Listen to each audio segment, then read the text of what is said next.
Is Yep. he an actual Yeah! Yeah! One sec, I'm just watching this guy spin around in circles. Hello and welcome to this Warno 2v2 DEFCON2 Tournament game, played between Team Blue-Yellow Submarine, consisting of Menkar 4 and bottom feeder, and they're up against Team The Leftovers, consisting of woeisme, who was bragging in the Waryes Discord yesterday about being the current rank 1. I think he might have fallen back down to rank 2. And Eclipse, who I don't think has that many games. So yeah, just to prove it, we got woe is me here, just bragging in the War Yes Discord about being rank 1. So I'm expecting great things. I'm expecting great things from woe is me. We of course saw what happened in the last game, where he didn't cap his own for 4 minutes. But that was when he was rank 2, and now he's reached rank 1. Everything's different. So, in terms of Blue's deployment, KDA in 56Y, it's an interesting idea. They're going to struggle in the open against heavy tanks, but they get a lot of 2,800 meter range ATGMs in the form of the T-62s, which you don't see any of yet, but both of these divisions get T-62s with the Bastion ATGM, which has 2,800 meters range and 60% accuracy. So I guess the idea is that if you get the ground first, you then just sit there with all your T-62s and worry about just defending. You don't have to attack, because those tanks aren't great on the attack, but because of the sightlines, if you get there first, get an ATGM. So I guess that's the idea. And we see a napalm grad purchased at the start, and they're going to napalm the spawn road. So this is going to be really interesting. I want to see what happens with that. So Fob and napalm grad and CV all purchased for this, because the CV makes it reload faster, makes it take close. It's like 4.5 minutes instead of 5.5 minutes, something like that. So it gives you an extra minute per. It increases the effective fire rate by somewhere around 20%. Don't quote me on that.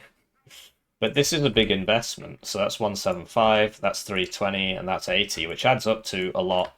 This is a substantial part of one player's deployment. So it better pay for itself. And there's really only one road you can come down here. You see some people use this road, and there's a lot of stuff coming down it. So we'll see if it works. I mean, it's still aiming. And then bottom feeder, he gets the forward deployed Spetsnaz Gru Stingers. So he's sending one to the church because the church is on this side. Generally, I just think this side is just better, in the middle at least, because you get this. And Blue doesn't have anything. Like, Blue's thing is not in the zone, whereas this is in the zone. So even if you lose a tank, you can fall back to here. And if you lose that, you can fall back to here. And you can fall back to here. Whereas Red, okay, I guess they've got this. And they've got this, but they don't have something in the zone like that. But Red has an easier time in Echo. So these are supposed to be... This is supposed to be Red zone, this is supposed to be Blue zone. But Red, prior to the deforestation by Eugen Systems, this all used to be one big forest. They could just get up to here quite comfortably and then just put a CV in here with some smoke. Whereas Blue, Red gets this whole town and Blue has to attack into a town. So I guess that's the balance. I would love to see some win statistics on sides, but all that has to be done manually from the tournament games. And with the sample sizes being so low, it's not always easy. So Spetsnaz Gru Stinger going in there. And then, yeah, Iglas, Metis, infantry, lots of infantry. And, yeah, Menkar's got his own forces, although they're all going over here. So they are expecting a big push here because they're legit sending 9 units there, which is quite a lot. 10 if you count the helicopter. So bottom feeder's got a lot of work to do. But that's every game with these two players. So we'll see how that goes. Switching to their opponents, they have also bought a fob. 27Y gets 2 cards of grads, 35Y gets the half grads. And they've opened 3 helicopters and a plane. and they're gonna YOLO into mid with, you know, so there's only 2 forward deployed units here, and there's a lot more forward deployed units here. So it's just all about that road. It's just all about that road. Like, there's not much going over here. The 3 helicopters is interesting because, you know, if they can get it to, so here would be a good spot. But the problem is that these guys start with stingers and airborne forward deployment, so the helicopters aren't that great. And looking at the picks, let me just get the picks up. I believe woeisme and Eclipse picked first. Yeah, they were team 1, so they picked first. So their counter pick was the 56Y with the stingers. So that's fair enough. And we'll cast the game and we'll do it from this perspective. So I'd like to take the time to thank you for watching this video. If you want to support the channel, you can join as a channel member. You can press the join button below the video. You get your name on the screen, you get exclusive videos, you get the videos early. It's a great way to help out the channel and observe these 3 MiG-29s. Blimey, that's a lot of MiG-29s. Okay, so the fire did land in time. So he's going round, and these packed vehicles are really slow off-road. So it did land in time. They've probably just tested that offline. That thing actually survived, so that's 3 planes and not much gains from that. And these helicopters won't be able to intercept this. So he's going round, and this one he didn't go round very well. So that's probably going to die. Okay, never mind. So some time has been bought here, and now these guys aren't getting in here before these guys do. So the Spetsnaz Gru Stinger are just doing their standard I have a Stinger thing and hitting these helicopters. This is probably going to die. Yeah, and that's 56Y counters 35Y pretty hard because of that. Can't really use your helicopters. And that was only a half volley, so the next volley is probably going to show up around here because he's still got 20 rounds left, so he can hit all this. They're losing stuff in their transports. At least they're losing stuff. And all of these have had auto cell turned off because he manually had to path them out of the fire. Okay, so the next one is just coming there for some reinforcements. That's a shame. I would have liked to have seen... okay, MiG-29 gets beaten by inferior fighter, but it does happen. Would have liked to have seen him try and actually hit these. So this needs to smoke before it explodes. And Red didn't actually bring a CV here. They just... Eclipse just left it back here. So that's pretty rough. And I don't actually see any reinforcements coming in. The helicopters just keep dying to the Stingers, so I don't think this is going well at all. This still has 28 rounds, so it looks like they cancelled it there. And there goes another helicopter to the Stingers. And the Iglas. Yeah. So, it's not looking great for Red. World #1 player is... where are all his units? Oh, I guess he just bought loads of planes and helicopters. I guess he was the plane helicopter purchaser. The rocket planes did alright there, and it looks like they'll get out. He's manually pathing them so they don't evac back over the... Oh, what is he doing? Right, now he's evacing them. And these are going to try and sneak around. You don't really need 2 for that. Red is in the zone, but they don't have a CV here because Eclipse just forgot about this, so Blue's been ticking up all this time, which is a crying shame. And Red buys the half-grads, which is not something I agree with. Flies over the Stingers after, you know, he took the time to... it's like the half-grads, they're probably going to get this, right, which would be big if they do, but what should have happened instead is, instead of buying these 2 half-grads, which aren't very good, woeisme should have bought a full grad. So these guys actually survived, and I don't think they would have survived a full grad, because these only fire 12 missiles each. It's full grad's firing like 40. So that's a shame. And bottom feeder has won the town. So just too many air assets, and I just don't understand this at all. They just... Okay, so he's finally realised, 4 minutes into the game, feels like a repeat of the last game, that he just didn't have his CV in the zone. So that's a crying shame, and there's no AA here to stop well, okay, we'll see what happens. This has the mega ATGM, so it should be able to engage these targets, but because they're moving out of the range, maybe it can't. And this is the sort of thing you buy a bomber for, to be honest, or just put the helicopter on it. Okay, but he's just fast pathed into range of the Conkers, and now he's gonna die. 2 Spetsnaz purchased here. We'll see if they get there. I mean, these BMP-2s are sort of in the way. And, yeah, so 1 Spetsnaz just dies in its car there. This guy's still just sat around. This guy, is he on move or attack move? Not sure what he's on. Can't see his orders. You would assume... Okay, so he's now been put on attack move, so he might get that. Yikes. Another helicopter purchased. And they're trying to get some CVs in, but they need some smoke mortars or something. Rocket planes back out. I'd be going for these BMPs. The Spetsnaz just not doing so well. There's no AA. I don't think he brought any Iglas in that block. The problem he's got now is he's flying over all the AA, right? Whereas if you come in on this, maybe you don't fly over those back two OSAs. Just gets really, really lucky there. Although these men, yeah, they're out of ammo. Yeah, actually, yeah, they're out of ammo, so that's why. That OSA should really just rinse this if it moves forwards a little bit. I guess he doesn't want to. And yeah, so Blue still got mid. And it looks like they're going to try and attack over here. Somehow this got all the way back here. I don't think he saw the fob, because the fob's up on a hill, right? You can't see that. Can't see that. So I don't think he saw the fob there, which is a shame. You know, if he'd been a bit smart about that, maybe put it over here or something, I don't know. So, more Spetsnaz purchased now, and Eclipse is still opting to not send the CV in, neither is woeisme. Yeah, I don't understand it personally. I just think they're too far behind now. I feel like they've just made too many mistakes.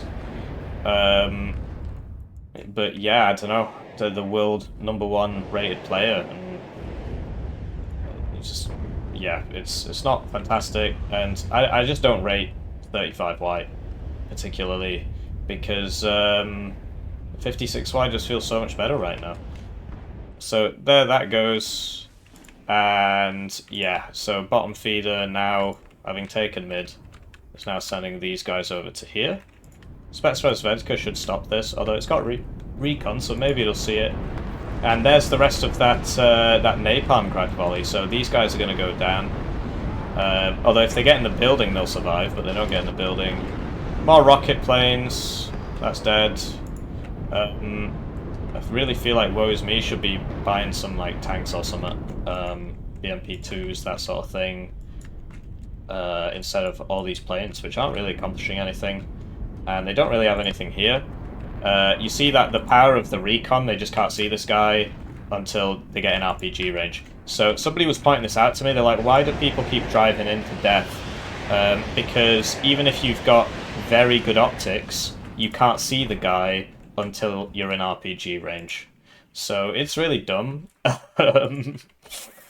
And yeah, Menkar's done a good job of pushing up to here. Most of the time, when you see blue players, they defend from back here, right? And red just gets this and then goes in, whereas Menkar's defended it from the front. Although he did suicide 2 SPWs there, they could have been used on the flanks, but it's not really a big deal. Although actually, SPW here would have been really useful because it would show all these units back here. So yeah, that's a shame. These helicopters are just not doing anything, and bottom feeders realise there's just nobody here, so he's coming in. You see it's used all its cocons, and the Yak B is not very strong. This guy's probably just going to try and neutralise it. This needs to move over to stop that. Oh, they finally put the CV in. And yeah, I would have liked to have seen blue reinforce this position a bit more with the aforementioned T-62Ds with the 2,800 meter range ATGM. I guess that's what this Conkers is for.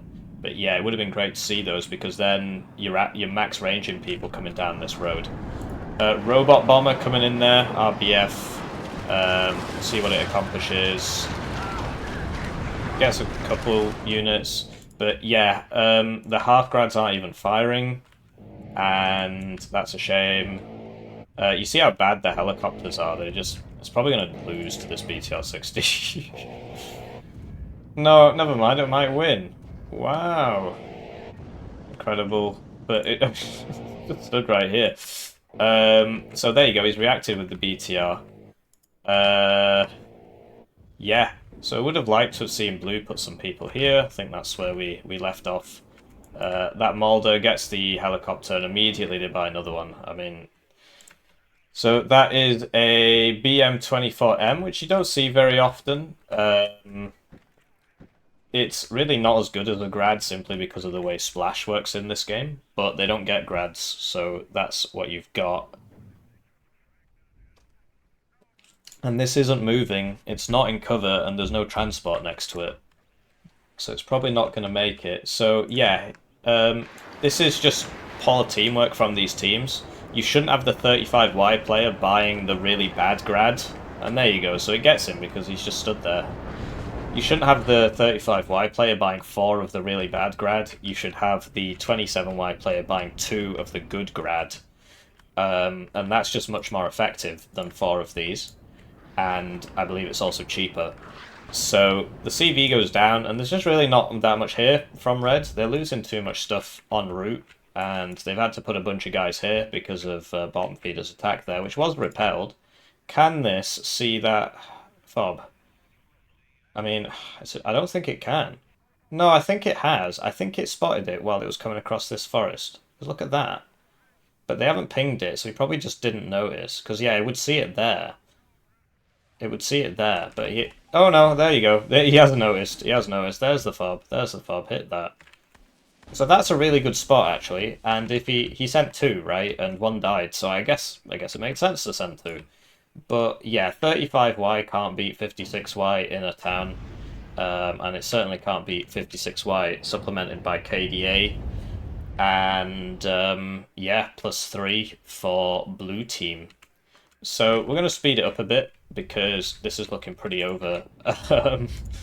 Like D44s. Yeah, so there's finally an ATGM here. This thing's got 10 rounds as well. BMP3 should beat BMP2s. But it's simply a numbers game, and when this MI8's helping out, you know, it's tough. So, second one of these purchased and some supply for it. Half grads go in on the fob, and they do get it. And I believe you can see the fob explosion from space. Sort of the last gasp of Red here. They just keep losing stuff to, was there a fob there? No, it's back here. So, good idea from Eclipse to not fire from next to his fob. And yeah, so Red, you know, they're trying to get back in, but they just don't have any units. And there's, like I said, like Blue, once they get this and this, you know, and this, it's kind of hard to do anything. So this has to keep driving around circles. What you can do is buy some mortars for smoke. That was a good volley. And yeah, so I would keep all these BMD2s back here. Akula wins the OSA thing, the OSA trade. I guess we could slow it back down, but so this is a smirch purchased here, and yeah, just because he doesn't smoke it, it just keeps getting hit by ATGMs. So most of the BMD2s survive. Was it a smirch? It was. So this is a... I don't agree with buying that when you've lost your fob, but they just think they've won, basically, and I think they've won as well. So they're just buying whatever they want. Smirch is 1 per card, so that's a lot of points on Rocket RT. So that, you know, losing the fob is actually a huge deal. If this had been more favourable circumstances for the red team, then that would have been a big win for the late game, getting that fob. But yeah, I don't know. I just don't see what red does here. They're too far behind, if you ask me. And once, oh, so he did lose 1 of these. There were 4, so he lost 1 to the napalm grad. I just think woeisme should have bought grads instead of getting his teammate to buy the rubbish ones. And red have managed to take this, which is cool. It would have been nice if there was some AA with that, because now they're getting beaten up by helicopters. And yeah, 56Y is way stronger, and red had first pick, so they could have picked that. But it is a DLC division, so maybe they don't own the DLC. So Katsia's getting that Conkers there. And this is what I was talking about. there you go. So 2,800 meter range. You know, you just kill people. So yeah, I think this is gonna die, and then I think the game's gonna end. So we're gonna go back to speeding it up. So to recap the mistakes Red made, I think their draft was bad, and I think their well, to be honest, their draft could have worked, but first pick impact when NATO's on the board is weird to me. I don't agree with the half grads over full grads, and yeah, like too many planes, too many helicopters into KDA and 56Y. So 56Y does all the shore rad with the stingers at the start, and then KDA just buys books, 2 cards of books, so 4 books, and they just keep buying planes into all the books and the stingers. So, you know, so that's rank 1 player for you. I think you need 2 wins to qualify, unless something really weird happens. I don't think they're getting 2 wins here. So, another push, but just the odds are just so unfavourable. And then the Napalm Grad hits him. He managed to save most of his guys that time. But yeah, just not smoking this guy off at all. And the infantry CVs can't get out of the way of the napalm in time, so they tend to do a bit more dying there, and we've seen that happen a couple times now. Whereas the truck ones, if they're fast, they can hope to get out of the way of the infantry ones. Not so much. So that is game. Pretty convincing victory from Blue. And I think with them having lost both games, I think we won't see any more from Warno's #1 ranked player, woeisme. It's great to see new blood. You know, it's great to see people join the tournaments who you just see on the ladder. I mean, that's how T-Man got involved in the community. We asked him to join one of the YES tournaments, and then, you know, and then the rest is history. He started streaming, and you know, now we're good friends. Unless he doesn't buy smoke mortars. And yeah, just blobbing into Rocket RT. Just blobbing there. Oh, tag CV, but I mean, come on, really. So yeah, ranked ain't the same as tournaments, particularly 2v2. You gotta get some good friends, and these UA guys, they play a lot of Warno, and you know, we saw these 2 in the last tournament, so they play a lot of Warno together, so they get on well. I can't speak for these 2, I don't know. So classic bottom feeder, doing all the work, 207 ranked games, good player. Sadly, when I click on Menkar, it comes up with me, but he's got a similar number of games to me. Eclipse, 6 ranked games, 6 defeats, and woeisme, rank 1. Not that you'd be able to tell. So it's this paid off, and they'd clearly done their testing. He knew exactly where to put it. They'd clearly done their testing there, and that just gave bottom feeder the time he needed to get into the zone. And once he got in the zone, the forward deployed advantage of 35Y was nullified, and then that's 35Y's only advantage, basically. That and the helicopters, which 56Y deals with anyway, and the planes, which, you know, the KDA 56Y combo deals with anyway. So pretty convincing win from Blue-Yellow Submarine, and yeah, my commiserations to the leftovers. So do please let me know what you think, and I'll see you in the next one.